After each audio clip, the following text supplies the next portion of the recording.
bonsoir et bienvenue à cette première édition de l'enjeu économique de 2009, édition spéciale puisque nous recevons un hôte de marque en la personne du professeur Tounamama. Bonjour professeur. Bonjour M. Omer Mbadji. Merci de nous faire l'honneur de votre présence sur ce plateau. Je précise que vous êtes professeur des universités et vous enseignez dans plusieurs universités, mais vous avez d'autres casquettes. Entre autres, vous êtes président de la Chambre économie et gestion de la Société camerounaise des agrégés. Vous êtes membre de l'Académie des sciences et des sciences du Cameroun. Et par ailleurs, dans le cadre de vos activités professionnelles et administratives, vous dispensez vos conseils au Premier ministre puisque vous êtes son conseiller spécial. Alors vous venez de commettre un ouvrage de près de 472 pages intitulé « L'économie camerounaise pour un nouveau départ ». Il en sera question au cours de cette édition et il en sera peut-être question, si le temps nous permet, d'un autre sujet, de la crise mondiale. Et nous discutons de tout cela en compagnie aussi de notre consultant habituel, le docteur Robert Tangakou. Bonsoir. Bonsoir M. Madi.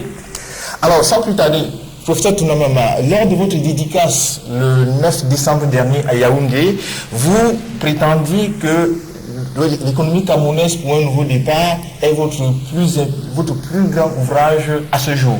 Que voulez-vous dire par là? Oui, je crois que chaque auteur peut classer ses ouvrages en fonction de leur importance. J'ai écrit des ouvrages sur la mondialisation. J'ai écrit des ouvrages sur l'intégration régionale. J'ai écrit des ouvrages sur la crise économique au Cameroun. Et je prétends que l'économie camerounaise pour un nouveau départ est mon plus grand ouvrage.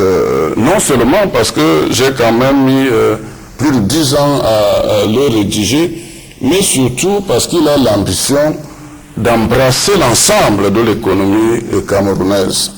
Et donc c'est un ouvrage qui a une ambition réelle, celle d'embrasser l'ensemble de l'économie camerounaise et également celle de proposer des pistes pour faire sortir cette économie du sous-développement.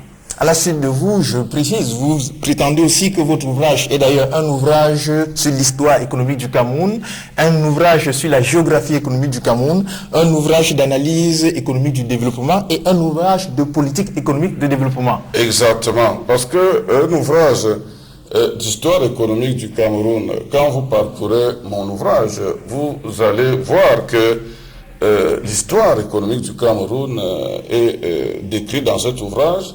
Il y a non seulement le bilan de la planification du développement des plans quinquennaux, il y a le bilan des 6 plans quinquennaux, il y a également le bilan des programmes d'ajustement structurel, des 6 programmes d'ajustement structurel. C'est ça qui fait l'histoire économique du Cameroun, puisque vous retrouvez donc la politique économique qui a été mise en œuvre depuis l'indépendance à nos jours. C'est également un ouvrage de géographie économique du Cameroun, parce que quand vous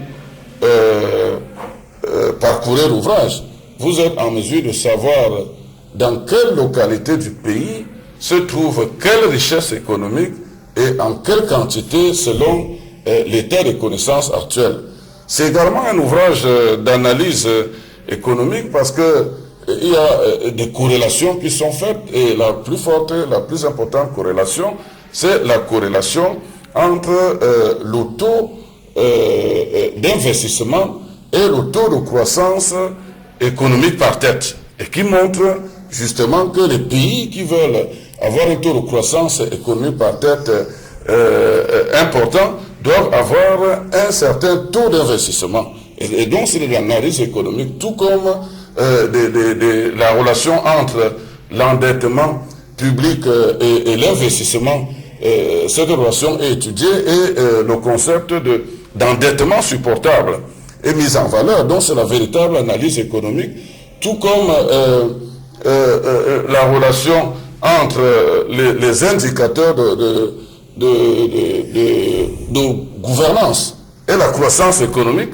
Je fais des régressions, n'est-ce pas, pour montrer qu'il y a une relation effectivement, et ça c'est de l'analyse économique et de l'analyse du développement. Et enfin, c'est un ouvrage de politique économique et de politique de développement, puisque d'abord je fais le bilan des politiques.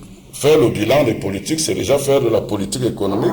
Faire le bilan des politiques de développement, c'est déjà faire la politique de développement. Mais surtout, je propose des éléments d'une politique de développement, d'une nouvelle politique de développement. N'est-ce pas? C'est le dernier chapitre qui propose, et c'est pour cela que je parle d'un nouveau départ, des éléments que je considère comme des milliments. C'est-à-dire, si le Cameroun veut sortir du sous-développement pour rentrer dans la modernité, eh bien, il faut qu'il puisse remplir certaines conditions pour ne pas être exhaustif. Il y a la condition que le Cameroun doit avoir une vision stratégique prospective et cesser de faire la navigation à vue. Première condition. Deuxième condition, il faut que le Cameroun mette un accent particulier sur les infrastructures, n'est-ce pas, de tout genre, les routes, les ports, les télécommunications, etc. Parce que les études des économistes montrent la corrélation entre précisément les infrastructures et le développement économique.